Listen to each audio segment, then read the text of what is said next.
VA Declassified, Secrets of the Home Loan Benefit. I'm Chris Bettis from Fluent Mortgage, VA Fluently. This is episode 4, Entitlement, where we battle fake news. We drop truth and we give you tools to win. Little quick trip in the past. Last 2 episodes, we're covering the COE. We talked about eligibility, whether or not you served long enough and were honorably discharged. We talked about funding fees. We talked about service-connected disability. What's left?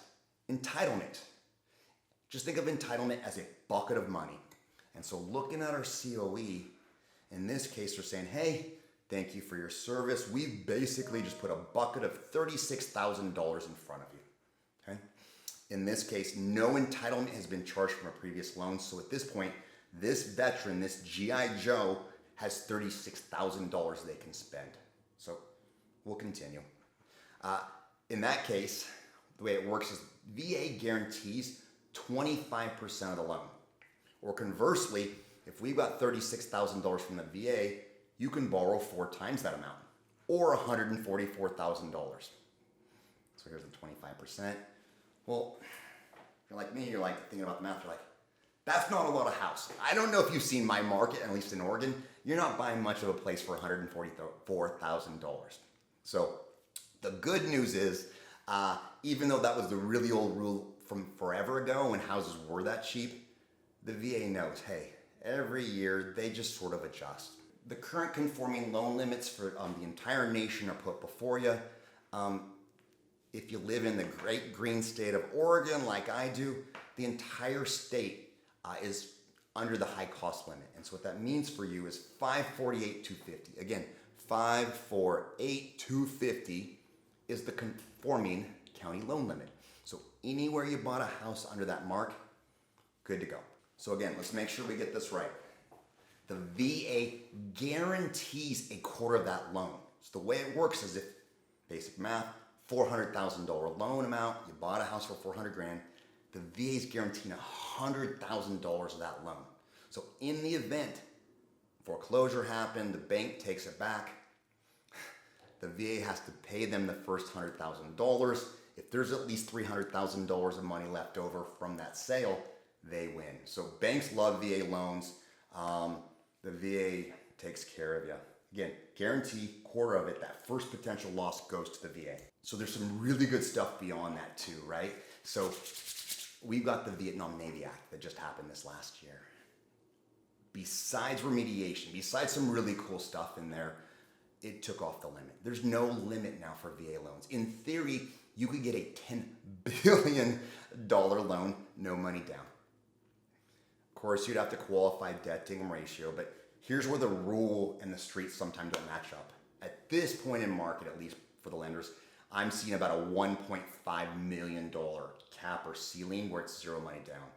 You can go above that, but it just takes a little bit of cash from you.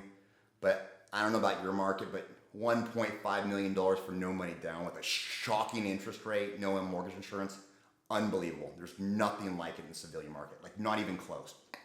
So let's backtrack just a second. So normal VA loan, purchase, you've got a little bit of closing costs, or we get it from the sellers, not likely today, but maybe. VA IRRRL, we're looking at 2.25% rates. As of 5/27/21 at 4 p.m., always changing.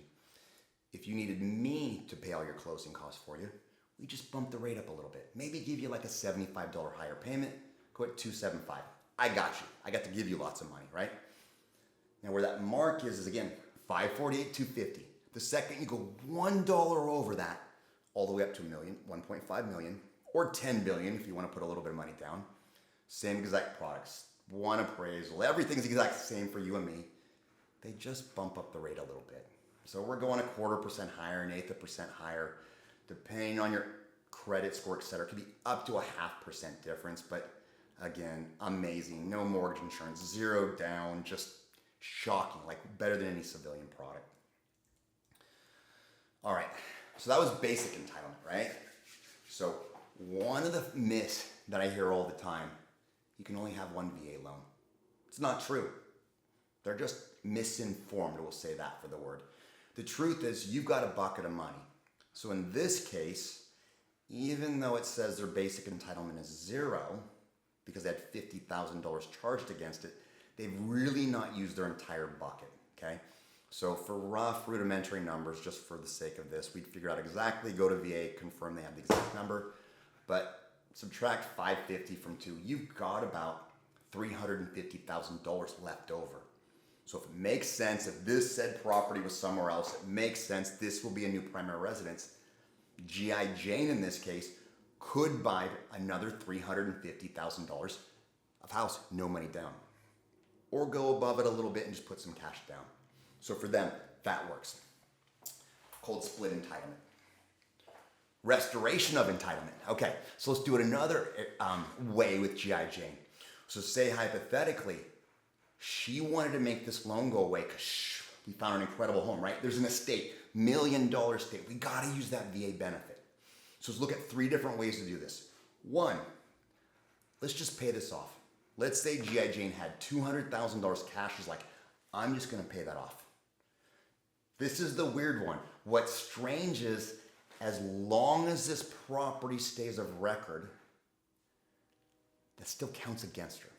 And I know it doesn't make sense. It's just one of those weird unintended consequences VA rule where literally if G.I. Jane pays off this loan, it's still counted against her. So unfortunately, she would still have about $350,000 of leverage. That's nice. It's called one-time special use. We'll get into that later on. But yes, you could buy another house, but then you're basically stuck. You would have to sell one of those homes if you wanted to continue in life and just sort of slowly upgrade in homes. Like a lot of us stuff do, right? First home, second home, third home, a little bit nicer each time. That's how you get to your dream home eventually, typically. Hypothetically, what some people will do, they'll actually pay this off with another mortgage. They'll refinance it into a civilian loan, right? A conforming loan, an FHA loan, something. And then maybe down the road think that they're gonna buy something else. Position themselves saying, hey, I know in the future sometime I may wanna use that VA benefit again. Same thing as paying off the cash. You did not sell the house. The intent of the benefit is to make you a homeowner, not to become a rental, not to become a landlord, not to become a land baron. It's to get your home. So again, if you pay it off with a refinance, it still counts against you. I know it's weird, right? But it still counts against you, but you can get that one-time special use, go buy something else. Yay, you win. Lastly, if you just want to be able to use your VA benefit in full, get that $1 million property. In that case, we're gonna sell this property, right? Assuming we want to do it more than one time. We sell this property, literally what happens then is all that bucket of money, your entitlement, goes directly back to you. It clears this, and then that thing would literally clear the VA loan number. We no longer have this VA loan number up here. The basic entitlement will say $36,000 again, and there'll be nothing charged against you. So in that case, if you actually sell said property, back on. So you could use your VA benefit 2 times, 3 times, 5 times, 100 times. Now, I mentioned multiple homes. Through assignments, and we'll look at those later on, way down the road, kind of the one-off things, we'll look at assignments. So I personally know a few veterans, one specifically who has 5 properties with the VA benefit. So it can be done again, mistruth, one and done, and it's finished. All right, another derivation or version of this, right? It's called a compromised claim and trying to restore that. So in this one, let's say hypothetically, and it'll appear a little bit, but bottom line. So say somebody, in this case, G.I. Jane, had a loan. Actually, let me tell you a story. And then what the solution was, okay? So you'll feel their pain. So veteran and his wife, I'm sorry, it's a little bit of a sad story, but I'll tell you, and then how he won, okay? Veteran and his wife, right in 2008, right? Bought an amazing estate, truly dream home out in the country, incredible. Brought their cute little family out onto the farm, basically, VA loan, home loan benefit. And unfortunately, there was a terrible accident. One of the children passed away on said property. So of course, they didn't want to stay there, right? And this is why the purpose of this educational course is to let you not take pain, to let you not lose, and to rebut fake news. So unfortunately, they did the right thing. They reached out to the realtor who sold the house and said, hey, can we sell the house? And they're like, unfortunately, you're so far upside down because you bought at the very top and now we're here. You can't. You're either going to have to walk away and be forced to foreclosed upon or do a short sale. And I'm like, well, what happens and what's the rules? And unfortunately, fake news again from said realtor said, it doesn't matter. Let it go back, just be foreclosed upon, and per VA rule, which is true, 2 years later, you can buy again. And it is true for bankruptcy, foreclosure, short sales, deed and loose. It's only 2 years till you can use your benefit again for VA. No civilian loans like it. However, what said realtor, I'm going to guess didn't know. I'm hoping not. And for sure the veteran didn't know, but now you do. If you don't pay back the VA, do you think they're just going to forget? No, of course not. They're like, hey, that's cool. You earned that bucket of money. You don't have to pay us back, but there's not another bucket of money for you. You spent it all and you didn't pay us back. So there's a claim there, right? So pretty easy. If you want to be able to use that bucket again, give it to us and then we'll start giving it back to you. So in that case, it was like, hey, do you want to pay back the VA $30,000? They said, no, we don't. So eligible, served honorably, but no entitlement. So that's where ODVA is. So if you have a state program, reach out. If you're not in Oregon, but luckily in Oregon, we actually have a state program. Super cool. ODVA, Cody Cox. We'll get him on here at some point to talk more about that product. Amazing. Entitlement doesn't matter. As long as you served, you've earned the right, and so we slid them into the ODVA product in that case. All right, cool. So that's really just kind of entitlement 101. To use an analogy, if you're learning to shoot, right, you learn the fundamentals of safety, right? You never point at something that you care about, finger's not on the trigger, just the fundamentals.